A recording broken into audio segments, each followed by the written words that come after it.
मला ते स्वतःला पटत नाही, पटणार नाही, पटवून घेऊ शकत नाही मी. आणि महापौर पदासाठी कोण कोणासोबत जाणार हे अजूनही स्पष्ट नसलं तरी सुद्धा आज एक महत्त्वाची घडामोड घडली, ती म्हणजे राज्यातल्या 29 महानगरपालिकांसाठी आरक्षणाची, महापौर पदाच्या आरक्षणाची सोडत जाहीर करण्यात आली. सर्वांचं लक्ष हे अर्थातच मुंबईवरती होतं. मुंबईमध्ये खुल्या प्रवर्गातल्या महिलांसाठी हे आरक्षण जाहीर करण्यात आलंय, पण आरक्षणाच्या पद्धतीवरनं मात्र जोरदार टीका विरोधकांनी सत्ताधाऱ्यांवरती केली. एक प्रकारे आरक्षणाची सगळी सोडत फिक्स असल्याचा आरोप विरोधकांकडनं सत्ताधाऱ्यांवरती केला गेला. राज्यातील प्रमुख 15 शहरांचा कारभार या आरक्षणाच्या सोडतीनंतर महिलांच्या हाती जाणार आहे. यात प्रामुख्यानं मुंबई, नवी मुंबई, नागपूर आणि पुण्यात महिला राज असेल, महिला महापौर होतील. 17 महानगरपालिकांमध्ये खुल्या प्रवर्गातील महापौर असणार आहे, तर कोल्हापूर, उल्हासनगर, चंद्रपुरात महापौर पद हे ओबीसींसाठी राखीव ठेवण्यात आलंय.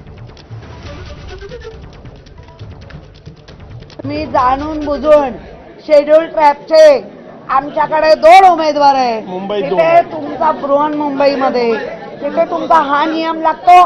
याचा अर्थ लॉटरी ठरवून केली म्हणून या संपूर्ण लॉटरी सिस्टम आणि त्यांचा असलेलं निवडणूक प्रक्रिया याचा आम्ही धिक्कार करतो, निषेध करतो. त्यांनी आक्षेप नोंदवणं हा त्यांचा हक्क आहे.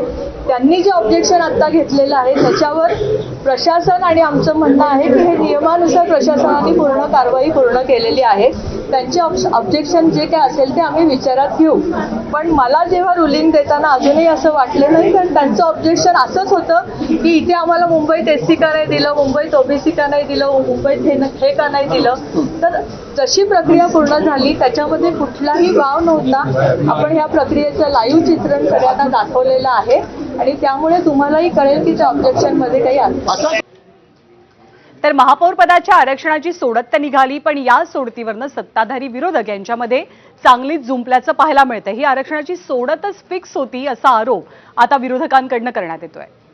नाही, हे सोडतच पूर्णतः पारदर्शी नाही. यामध्ये हे सगळं फिक्सिंग आहे आणि आपल्या सोयीनुसार हे केलेलं आरक्षण, काढलेलं आरक्षण आहे असं माझं स्पष्ट मत आहे. मुंबईमध्ये जे आरक्षण काढलं गेलं ते सुद्धा एस टीसाठी ज्यावेळेस नावं टाकले गेलेत, एस टीचे महानगरपालिका ठरवलेत त्यावेळेस त्यामध्ये मुंबईचा समावेश नव्हता.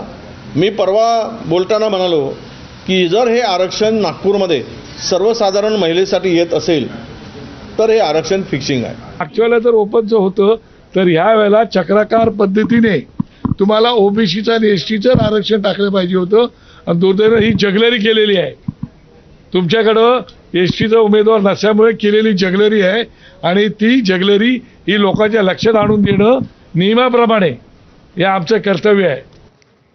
आणि राज्यातल्या कोणत्या 15 महानगरपालिका आहेत जिथे महिला प्रवर्गासाठी महापौर पदाचं आरक्षण जाहीर झालंय, एक नजर टाकूया.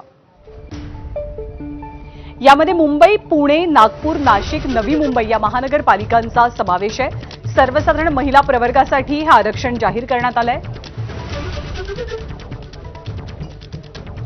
नवी मुंबईतही सर्वसाधारण महिला प्रवर्गासाठी आरक्षण जाहीर असेल, पण अकोला, चंद्रपूर, मालेगावामध्ये, अकोला आणि चंद्रपूरमध्ये हे आरक्षण ओबीसी प्रवर्गासाठी, महिला वर्गासाठी राखीव आहे. मालेगावात आणि धुळ्यामध्ये सर्वसाधारण महिला प्रवर्गासाठी आरक्षण असेल. जळगावात ओबीसी महिला, अहिल्यानगरमध्ये सुद्धा ओबीसी महिला, लातूरमध्ये अनुसूचित जाती महिला प्रवर्ग, नांदेडमध्ये सर्वसाधारण महिला प्रवर्ग, तर जालन्यामध्ये अनुसूचित जाती महिला प्रवर्गासाठी आरक्षणाची सोडत निघाली आहे.